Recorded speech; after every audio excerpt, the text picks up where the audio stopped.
Hello, my name is John Reynolds. Welcome to Extraordinary Life Stories. On this episode, I'm talking with Julia Bradbury. Julia is a renowned television presenter, journalist and environmental advocate, best known for her work on popular nature and travel documentaries like Countryfile and Britain's Best Walks. In 2021, Julia faced a personal battle when she was diagnosed with breast cancer. Following a successful recovery, she has openly shared her journey, writing Walk Yourself Happy, highlighting the healing power of nature and the positive impact it can have on our mental and physical health. I'm really looking forward to talking with Julia, so let's get into it. Julia, thank you for joining me. It's a pleasure. I'm just honoured to be part of this. Yeah, it's cool. Yeah. And I know how busy you are, so I really, really value the fact that you've come to talk to me today. It's a pleasure. Tell me, who is Julia Bradbury? Gosh, that's a tricky one. I bet everybody starts with a bit of a tongue in the cheek, rolling eyes answer to that. So Julia Bradbury is an Irish, Greek, Welsh television presenter who's been on British screens for 25 years and started life in the TV world in the entertainment space. So my first big break was working out in Los Angeles for what is now GMB. It was called something else back then because I've been around for that long that it's even changed its name. And I was a young reporter. I was ambitious. I'd made my first couple of breaks into television, and they got this big break to go out and be this Hollywood correspondent. That must have been cool. It was hugely cool and daunting and frightening, and I was very, very green and didn't quite know how to tread the politics and handle all of that. But steep learning curve.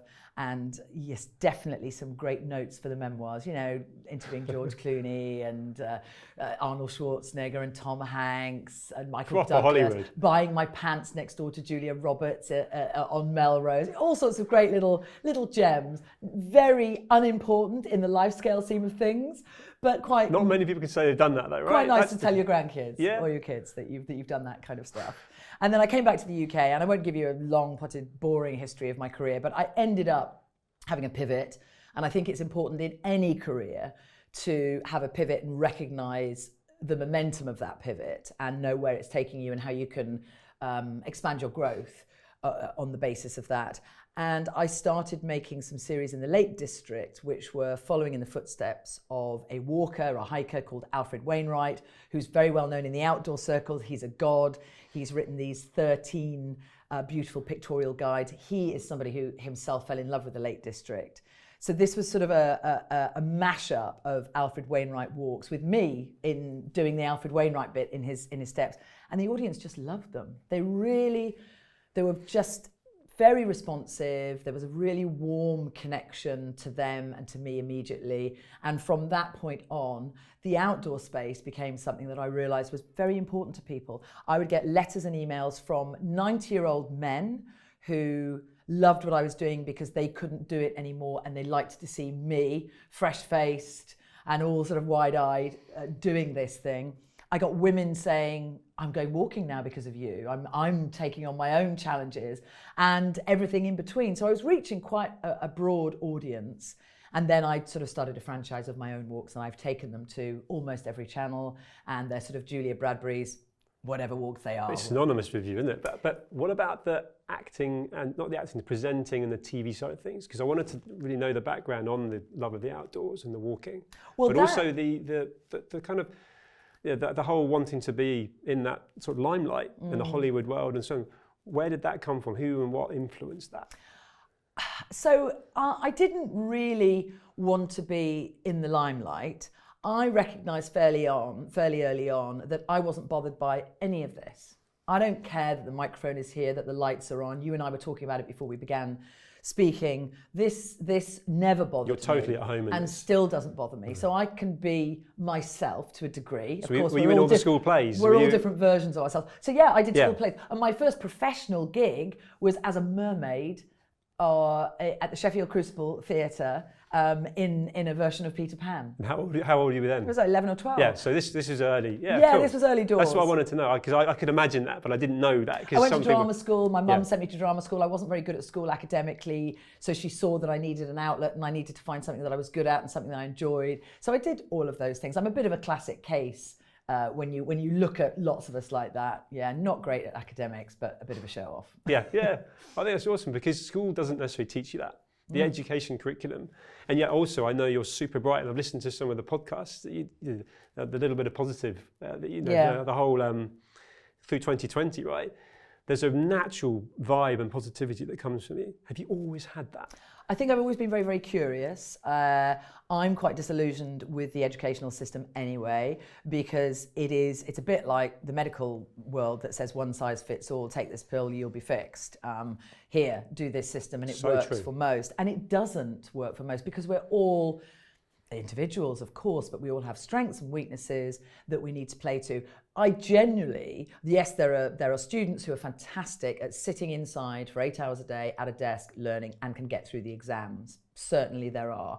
But I think if you took even those students out of that environment, put them into an outdoor environment, say, and taught them the same curriculum but in a different way and in an outdoors world, I think they would benefit as well. But I know that the whole other population of students would flourish and thrive in a way that they don't in a classroom. Simple things. I mean, from a scientific point of view, if a child is sitting in a classroom and does an exam at the end of the day, the air quality is not as it's not as pure, it's not as clean, and it's denser, it's laden with carbon dioxide. Their concentration levels are going to be worse. Simple fix.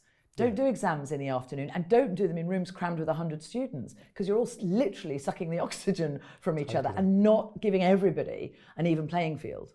No, and actually this taps into something that's really close to your heart as well, the whole getting out and natural light and fresh air. You know, there's no kind of clear structure at schools, you know, apart from short breaks and so on, to really encourage the whole embracing nature and sport. Because you can slip out of that. That's my point. So if you're interested in music, you can do music instead of sport and so on. Whereas you and I know just how important it is to keep physically fit, to keep mentally stimulated. Yeah, I mean, children, none of us are taught in school how to down-regulate. We're not taught how to concentrate. We're not taught how to calm our stressful nervous systems. We're not taught about breath work. We're not taught about meditation. And I don't mean meditation as in losing yourself to another world and going into a transcendental state. I mean the meditation of sitting with yourself, even if it's just for 2 minutes, to bring everything inwards, to calm yourself, to then move forward with your task. Yeah, and how valuable would that be, particularly with ADHD on the up and all these neuro... And then put them outside to do that. You touched on it. Natural light, hugely beneficial to us, way beyond it helps us create vitamin D. When you get the morning light in your eyes within the first half hour of waking up, you actually kickstart a hormone cascade in your body. Your retina corresponds to a part of the brain called the SCN, the central bit of the brain, which then delivers a message to your whole body, and your hormones start to operate in the way that they're meant to, getting you ready, not just for the day ahead, but for the night ahead. So melatonin is affected because you need melatonin to sleep well. Yeah. That morning light has an impact on that. Serotonin is important because it helps you. It's one of the many, I hate to label them in very simplistic terms, but one of the happy hormones. Serotonin comes from your gut. That's impacted by morning light. Your whole mood and your biochemistry is impacted if you get the morning light and if you move within the first half hour of waking up. And of course, this is ancient wisdom. This isn't something that our ancestors needed to be taught, because that's what they did. They got up out of the caves. Hunter-gatherers, foraging, Hunter-gatherers, fireside chats, social fitness, eating, not sugar all the time because it wasn't abundantly available. What I like about the period of time that we're in now is that we are finally recognizing that there is so much of ancient wisdom that makes sense on a scientific level. The science is catching up with what our ancestors have known for thousands of years. And what I dislike is that we need to have it scientifically backed, because scientific studies can be biased and tipped in all sorts of different directions, depending on who's funding the study, who's the cohort of the study, what's their physical and mental health during the study, all of this stuff. I could pull apart any study that you show me. I also use them for my own benefit, sometimes saying, look, walking's good for you. But you can really sort of needle into studies and as I said, pick them apart. But we all need to be outside. We all need nature. We're designed to be, right? And although there's an embracing of that, yes, it's being, fresh air, and exercise. But here's the biggest challenge I'm finding, and I'm guilty of it myself, and I must say this to you, sort of positive, negative. I get outside in the morning. It's the first thing I do. I leave my gym stuff by the side of the bed. Yep. I have a gym at home, but I have to go outside to get to the gym. It's all deliberate, right? And then I've got an outside area. So I love it when the weather's actually nice because I can do it outside. Although it doesn't have to be nice. I know, very true. But pouring rain, I'll leave the doors open, fresh air. Yeah. But I've got to do it slightly differently. I hope occasionally you then, after your workout, you stand outside in the pouring rain and you do it in bare feet because you're getting the negative ions from the rain, which enhances your mood. Bare feet's interesting. I don't do that enough. Yeah, this is what I want to tap into. But the biggest challenge I find, and if I'm finding it a challenge, then I know so many other people are, is social media and the smartphone kind of, and this extends to my daughters as well, right? Because I've been so looking forward to this conversation because I'm talking about the benefits because I can feel it myself. I know I feel better. I've set myself up for the day and it's habit forming. So and there's days when I don't feel like doing what I just said, but I'll do it because I know I feel better for it. Yeah. But there's a trend that's probably incredibly popular with too many people, which is to go on your phone as soon as you wake up and then you've lost half an hour because you're checking this and then you lose the time. How do you, as Julia Bradbury, how do you put all that out of your head and just say this is, and what is your actual routine? So I've set myself a rule, and that rule is I do not get out of bed and check my phone first. I don't have the phone in the bedroom. I don't let my children. So you eliminate it? Eliminate it. My children don't have phones yet. My son is 13 and my daughters are 9. Have you had any resistance there? Yeah, of course, but I've held off, and at the moment it's manageable and still works. I tell them that it's not going to be until they're 16, and I hope to stand by that. There are a couple of things that are happening. First of all, for you, when or for somebody who looks at their phone first thing in the morning, you are instantly getting your dopamine response just on a roller coaster. That's the way the algorithms are designed. These smartphones are incredibly smart because they're outfoxing you and me. They are designed. So the algorithm knows, show me something about nature, show me a study about cancer, show me a motivational quote. It knows what to do. So it knows as soon as I go on, it goes boom. And I'm like, oh gosh, I need that for work. Oh gosh, let me save that one. I mean, I've got so many saved that I've never gone back to look at because the algorithm knows, they know, there's a science behind this. So you have to set yourself some rules. I did talk to somebody in broadcast the other week and she said, but I'm on the news desk and if somebody calls me, I said, you know what, there's this really clever thing on your phone where if it's a particular number, it can get through, everything else goes dead. So you can have an emergency number. So if it's the news desk with that 1 in 20 or 35 incidents of we're going into World War III or somebody's been shot or the president's dead or the prime minister, whatever it is, that person can get through to you, but nothing else gets through. You can do that. You can set that for yourself. What you do have to do is to recognize, in order to lead a healthy, positive, fulfilling life, you are going to have to sacrifice some things. And it's quite hard because you have to sacrifice the scrolling. You would probably have to sacrifice the box set of continually watching, late night. And have you noticed that streaming services in the last, I don't know how long it's been going on, let's say 5 years, it's probably been a little bit less than that. Now you don't even have to click for the next episode to happen because they've done the science. There's a lab out near Vegas and they've worked out human behavior and they know that if you get the first 2 seconds of the next episode, you're hooked in. Yeah. So you don't even have to... Just one more. I've been guilty of it. I have no time. But you don't even have to go, just one more. It's there. Yeah. And that's all designed to suck you in. It's an addictive side of it. It is, and I find that quite motivating to back off because I'm like, you understand it though. Yeah, exactly. But I go, you're not going to fool me. I'm not going to do that. You are not going to suck me in because I know that's what you're trying to do. And for me, it's much more important for me to be mentally alert, there for my children, feeling more positive, get that daylight, sort out my hormones. I had a hormone positive breast cancer. So I'm very, very motivated to take care of my health. And I don't think we talk enough about the fact that all of these things come under the banner of health.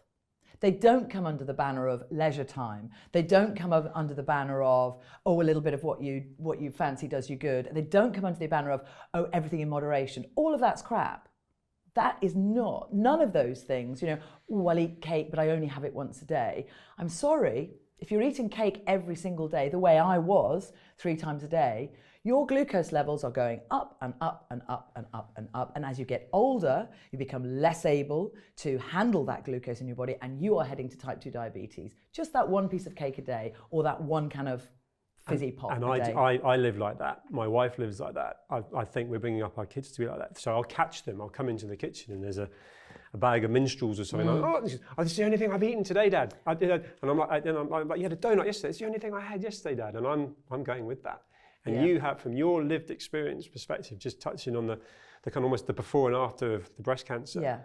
Are you saying that really shifted in your knowledge and understanding of what you were doing to now what you would absolutely not do? Yeah, as soon as I started doing a deep dive into health, which I explored in my book, Walk Yourself Happy, and that book, by the way, wasn't meant to be about that. It was meant to be about mental health and walking, and then I got my cancer diagnosis and the book went on the back burner. And when I came back to the book, I went, right, how can I take the best possible care of myself going forward? How can I reduce the risk of reoccurrence? And how can I lead a healthier life? Because I was not leading a healthy life, despite doing all the walks on television and everything else. That's what I was going to say, because I mean, I knew of you clearly before, and you certainly seemed healthy. Yeah, exactly. I look thin, and I am slim, and I've never put on weight apart from a time in my 20s. So I'm that horrible human being that can eat all the brownies. That's me as well. Yeah. But I'm running at 1,000 mile an hour. Yeah, your adrenaline is going through the roof. Your cortisol is going through the roof. We are what you call, we are thin on the outside, fat on the inside, tofus or toffees. And that is damaging in itself. You are causing DNA damage. You are aging yourself. You are heading for some sort of burnout. And this, from the brilliant Dr. Peter Attia, this really hit home for me with the sugar, because I was this massive sugar addict. The difference between you and the person next door to you who is a type 2 diabetic that's got to the stage where they are now losing limbs. So you know that's one of the things that can happen with type 2 diabetes. You can start to lose digits, you can start to lose your toes, then it goes up to the leg. I have someone in my family that this is happening to.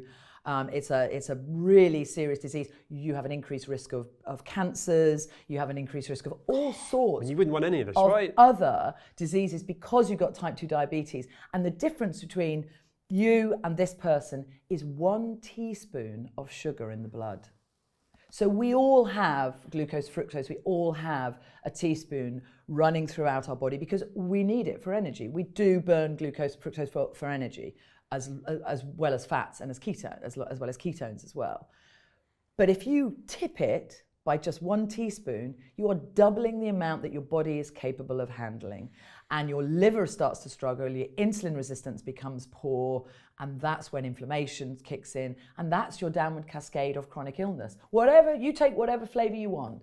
The type 2 diabetes, the cardiovascular disease, sticky blood, they're talking about Alzheimer's, they're calling it type 3 diabetes, linked to a very high refined sugary carb diet.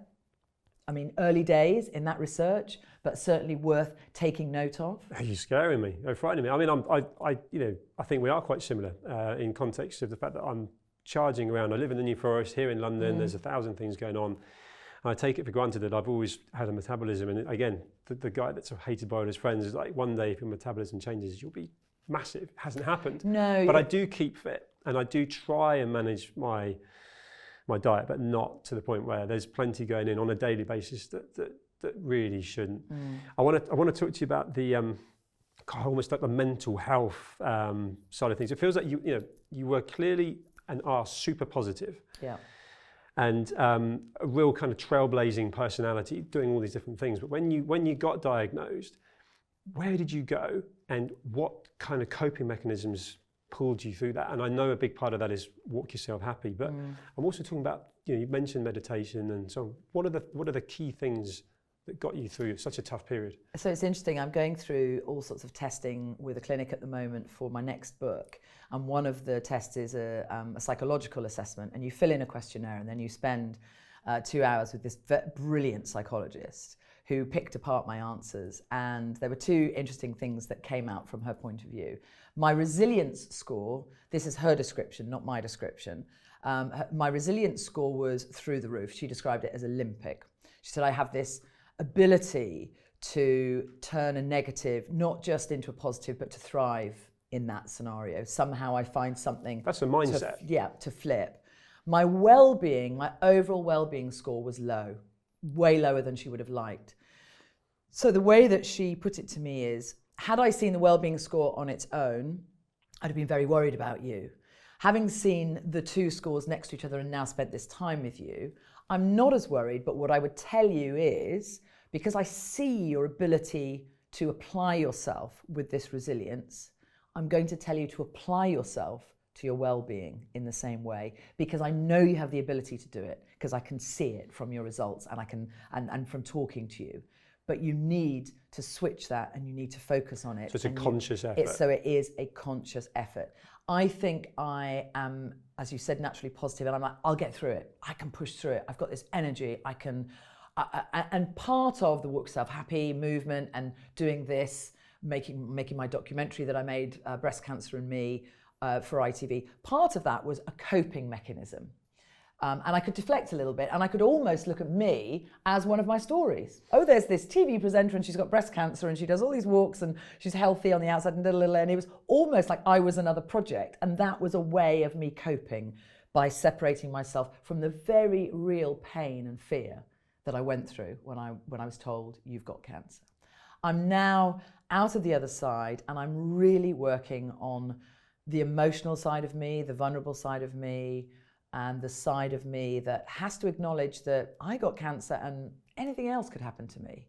So how am I going to take care of myself in the best possible way, not just using this resilience tool? What other tools can I learn, and what else can I apply to calm myself, to survive and to move forward? I'd like this second half, the second act, to be calmer, more measured, less frantic, and more applied. I can tell. And actually, you talk about almost like the second chapter. My experience of people I've been fortunate enough to talk to on Extraordinary Life Stories that have been through huge trauma or near-death experience, stared death in the face. It's a shame we need that to make these changes. Oh my God, you took the words out of my mouth. And they are the most alive people I've ever met, you included. Have you felt that? Do you now have that value on time and value on what you do, to the point where I'm super privileged to be talking to you, because you choose what you do now carefully, compared to, dare I say, a younger version of Julia? Oh, the younger Julia, that the Hollywood correspondent running down red carpets, coming back to the UK, launching 3 television channels, working 7 days a week. Oh, I'd like to have children now. Oh, I can't have children. Let me do IVF. Oh, that didn't work. Let's do another round. Boom, boom, boom, boom. Mental. Get through it. Get through it. You're absolutely spot on. Now it's more measured. Now it's the importance of the projects that I'm doing. Of course, I'm still ambitious, and of course, finances are still play an important role in my life. I've got 3 young children, and a mortgage. So yeah, of course, earning a living is still important. But I was talking to Chris Evans, the radio broadcaster, about this the other day, and as he said, every currency isn't money.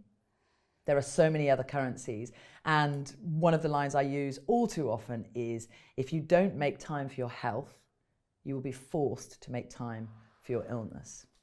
So it doesn't matter who you are and what you're doing and we're all motivated. We all need things. We all need to survive. We all need, to bring home the bacon, as it were. But if you continue really just pushing yourself 100% all the time, there's a very real chance that something's going to go wrong with you. And that could be a heart attack or a stroke or cancer or a breakdown. Then how do you take care of your family? Yeah. Then how do you deliver? Then how do you... You're useless. It's the cliche, oxygen mask needed. And you may not be lucky enough to get past it. So then there's no turning back. Sitting here with you now, we both know that there's people that have been diagnosed and are not sat here. So there's a humbleness about that, but also slightly out of context. But I wanted to bring up success, because it's entwined with being happy. It's entwined with the fact that you beat cancer. You've got a successful broadcasting career, media career, entrepreneur.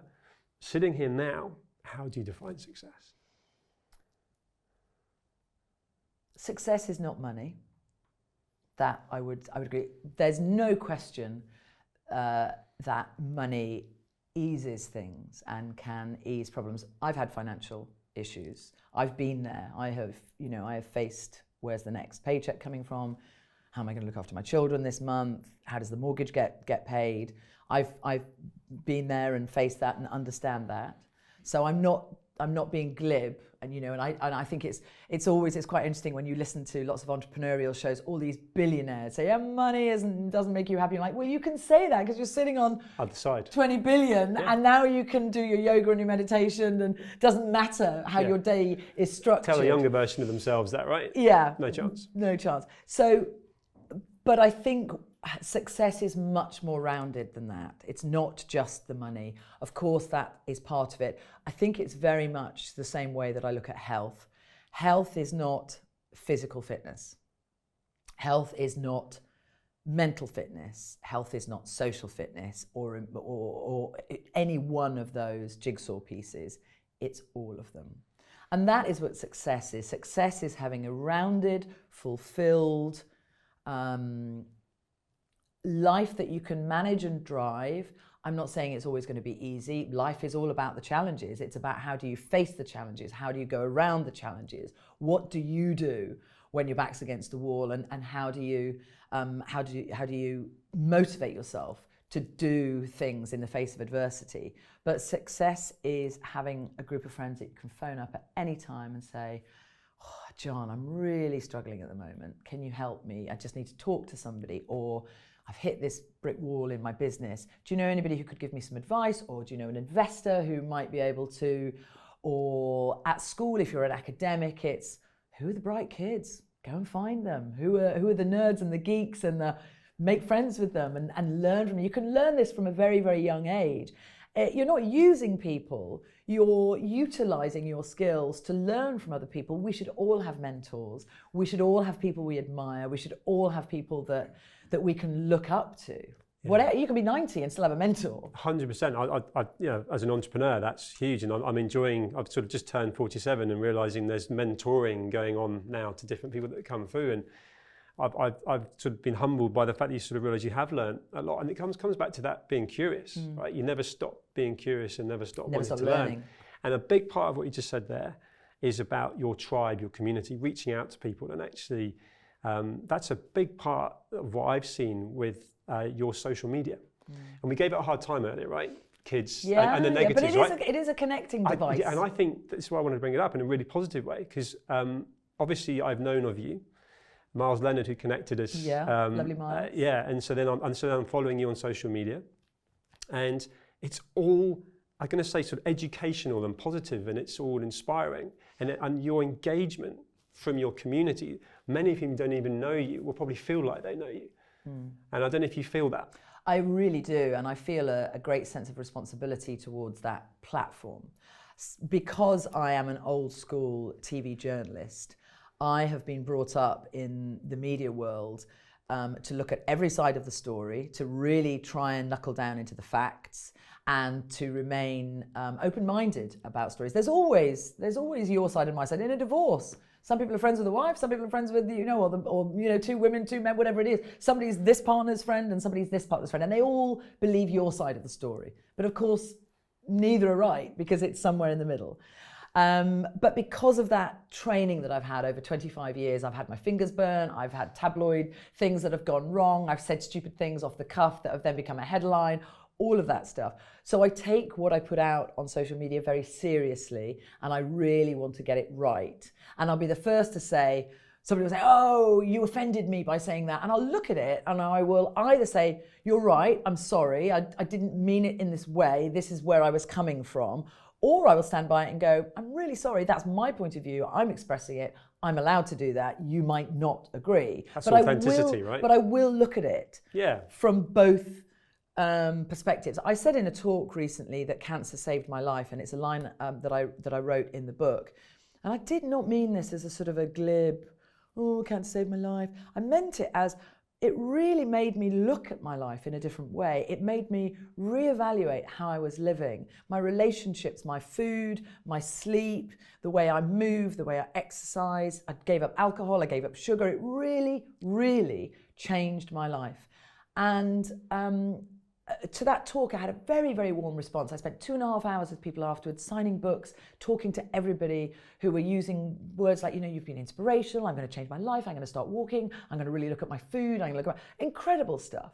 And then the next day I had an email from a woman saying, I found it really offensive that you said cancer saved your life. And I found it really offensive. I quoted a nutritionist I had heard give a talk that said the line, the whiter the bread, the quicker you're dead.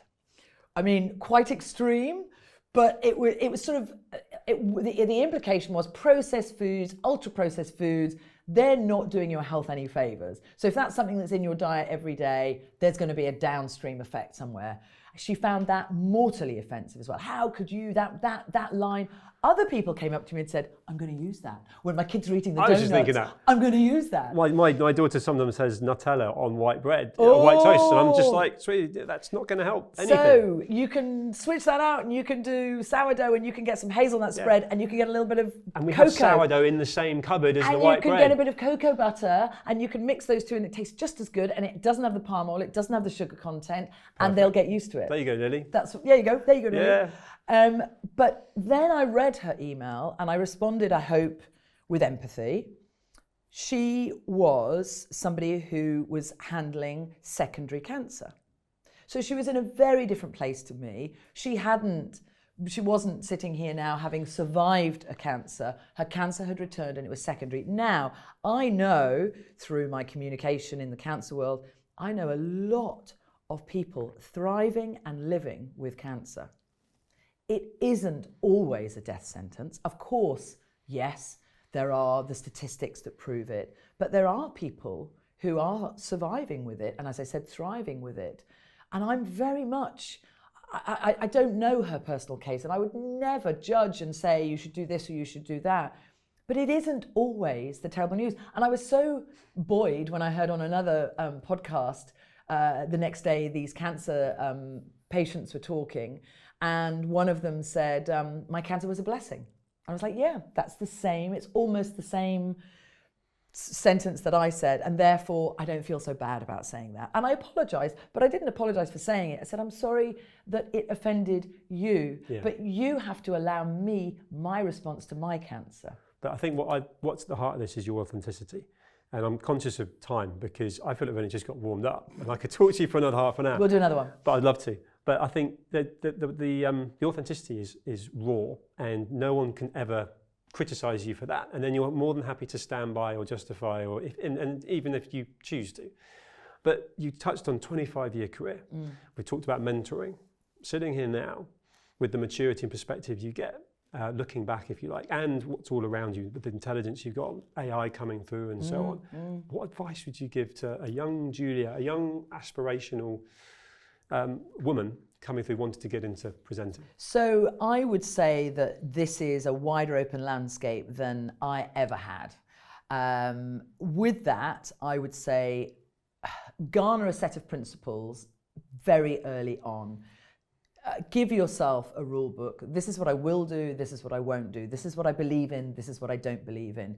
You will be offered things for money that you might say, oh God, I need that money, yes, I'll do it. But it's against every principle going. You know, if a big plastics firm came up to me and offered me £1 million, I would be, forget it. You're poisoning the planet, you're poisoning humans, endocrine disrupting stuff, the pollution that goes into the air. Absolutely forget it. So you have to have a set of principles. You have to know, what is your message? Why do you want to be a presenter? I couldn't help anybody who said, I just want to be famous and, you know, that's what I want. There are so many influencers who come off a show like Love Island, get 1 million, 2 million, 3 million followers. Where are they now? Straight away, it's like burnout. Yes, they do the sun tanning deals and they do the holidays and they do the alcohol and they ride on this high. I would be surprised, I don't have the stats at my fingertips, but I'd be surprised if 1% of them are still here. There's no purpose though, right? But it's a platform. And then you take somebody like, and I can't remember his surname, that's terrible, but Chris, who's done the Modern Wisdom podcast. Chris Williamson? Yes, Chris Modern Williams. Wisdom. So, I mean, but he's an outlier. Superb podcast. He was a nightclub manager. He went on Love Island and he turned it and really... He used it as a springboard, and he's smart. But he knew, I know this well, and it's so interesting you brought him up, that because I'm interested, because like how there's a guy that's all buff and nightclub and so on, but he aspired to get to Love Island and realised that was not his tribe, and had that horrible moment. In fact, it sent him down the spiral into depression. It was like, because he thought that's what he'd aspired to, and he wasn't happy to then find his way through. And he's super intellectual, super intellectual. He is super bright. So you can use, be purposeful. There are things you can use as a springboard and as a pivoting point for sure. But sit in front of a camera, film yourself talking about something that you're passionate about. One of my very first interviews for Janet Street Porter, when I got a job on her channel, what you had to do was you had to sit for 1 minute and talk about anything you wanted down the barrel, and do it for a minute. And the people that got through that and various other tests, they were the ones who made it to launch live TV. I can't even remember now what it was. I can't remember what I spoke about, but I managed it. I mean, it was for a minute, and it was, you need to be invested, you need to be authentic, passionate. You need to be passionate, and you need to be eloquent, and practice in front of the cameras again and again and again until it does not bother you. I bet you've done that loads. You're awesome to talk with. I wish we had longer. Oh, thank you. But I know you've had to give up, time out of a busy schedule to come and talk with me. So thank you, Julia. It's an absolute pleasure. No, it's been great. Thank you.